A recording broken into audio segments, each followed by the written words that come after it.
Welcome to Mallard Manufacturing's instructional video series. Today we will be covering how to install splice kits. Unpack your new shipment. Your splice kits will come in 3 different boxes. One for the splice angles,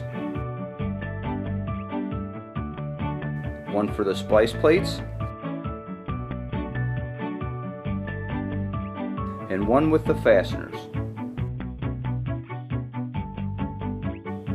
Each splice kit requires 2 splice angles, 2 splice plates, 16 carriage bolts, and 16 whiz nuts.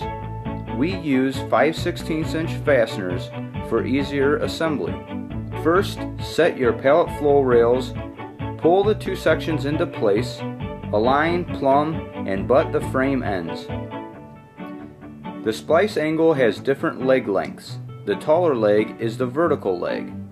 The splice plate can be installed either direction as long as it does not stick out past the pallet flow rail.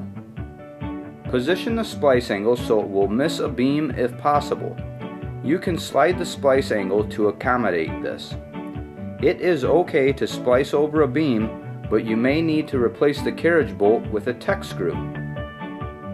Assemble the splice kit by inserting the carriage bolts through the square hole from the inside of the frame rails so the nut is facing out. We do this so it is easier to tighten the nut and does not interfere with the wheels. Some rails with wheels in this location may already have a carriage bolt installed. Do this at 4 places. Keep the fasteners as close to the seam as possible.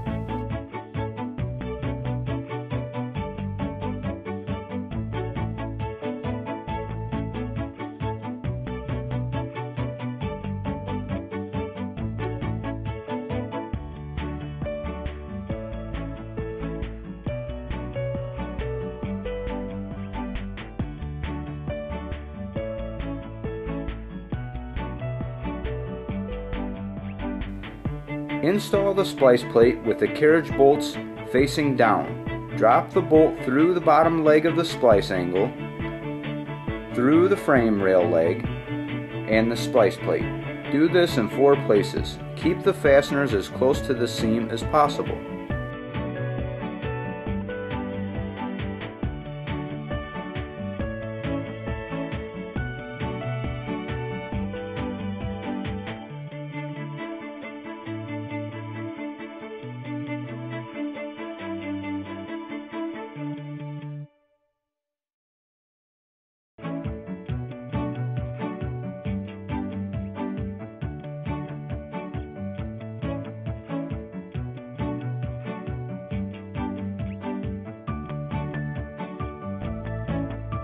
Using the tool of your choice, I'm going to use an impact gun. Tighten the nuts on each carriage bolt. Do this for each splice.